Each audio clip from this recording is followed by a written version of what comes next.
If doom-scrolling and brainrot is destroying an entire generation, why did we sit in front of the TV for hours as kids watching absolute garbage like Fanboy and Chumchum or Uncle Grandpa?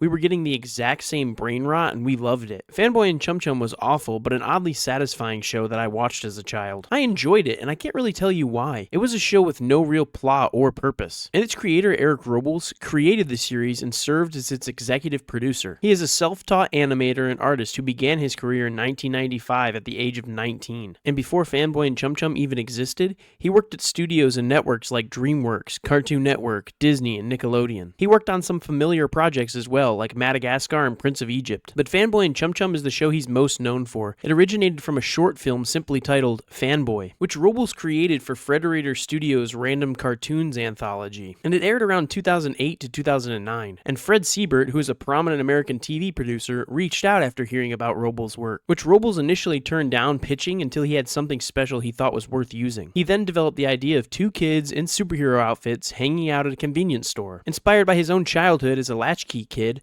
who spent most of his time at 7-Elevens with his friends, playing video games, eating junk food, and having everyday adventures, which inspired many spontaneous random adventures like a well-known episode named Brain Drain, which is an entire episode taking place inside their water tower hideout with Fanboy losing his brain in an accident from their bathtub ramp experiment. And Chum Chum spends majority of the episode trying to find and replace Fanboy's brain. He ends up using a sponge, and he spends the whole rest of the episode trying to find Fanboy's brain, and it literally leaks brain rot. There's no substantial value to the episode at all, and that's majority of how the entire series is. Nothing educational ever seems to come from it, and the show is specifically geared for ages 6 to 11 like myself at the time. It was one of those shows that if your parents would walk in the room and see you watching it, they would say, "What in the world are you watching? Turn that garbage off." But it was something that would just consume you, and you couldn't find a way to pull yourself away from the screen. It had millions of viewers during its 4-year run, and that would eventually trend downwards as the show continued, but it had kids glued to the screens for hours, while also being perfectly placed in between more popular shows like SpongeBob, so it would hit that perfect time slot. And children ages 2 to 11 were averaging 3 to 4.5 hours of screen time per day from the years of 2009 to 2012, according to Nielsen.com. And that, dear viewer, might make you wonder, how many hours a day is a child averaging now? Well, that number now is anywhere from 2.5 to 5.5 hours per day for older tweens ages 11 to 13, with anywhere from 14 to 60 minutes of that being considered the endless scrolling or the brain rot that we're talking about. And Fanboy and Chum Chum wasn't the only show that was considered the OG brain rot. A worse example is Uncle Grandpa, a show that I couldn't stand growing up. A show that genuinely pissed me off so much that I would instantly change the channel when I heard that annoying ass intro start. Good morning.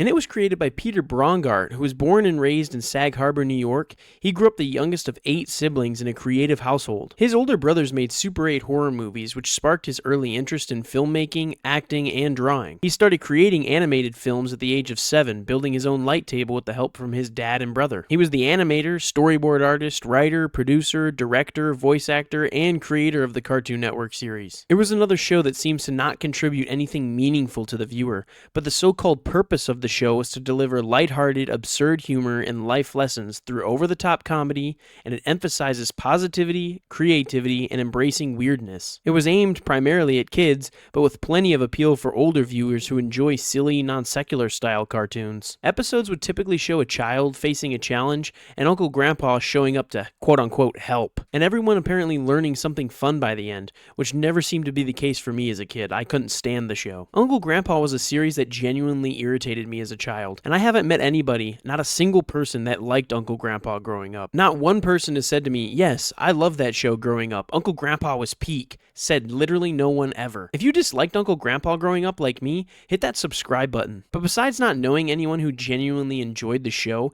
its episodes consisted of crazy animation with no clear plot, which just oozes brain rot. Quick cuts, wild animation, pointless plot, irritating characters, and repetitive punchlines.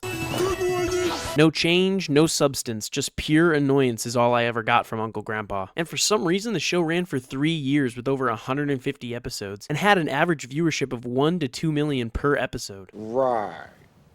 which was especially strong among kids ages 6 to 11 early on, though it trended downward over time as well, which is just completely absurd to think about. That doesn't make sense. Considering how horrible I thought that show was, and looking back now, it just oozes brain rot, and it really proves that shows like Uncle Grandpa and Fanboy and Chumchum are just as bad as skibiditoilet or AI brain rot and 6-7 TikToks. Because children now in the same age range are spending hours scrolling their screens, not consuming anything meaningful, which makes it not any different than us at that age, sitting in front of the TV watching those useless shows for hours. The real problem is the fact that now, children are engaging in a mass amount of that content in short increments, which hurts and reduces productivity and contributes to anxiety, depression, emotional numbness, and weaker critical thinking skills, while also exploiting the brain's reward system like junk food or gambling does, giving you those small dopamine spikes that create a cycle where you crave more low-value stimulation over meaningful activities. The effects are especially noticeable in younger users. Even though the brains are more malleable at a younger age and habits can be changed with time, it has an overall more harmful effect on the child. So creating restriction limits and doing digital detoxes,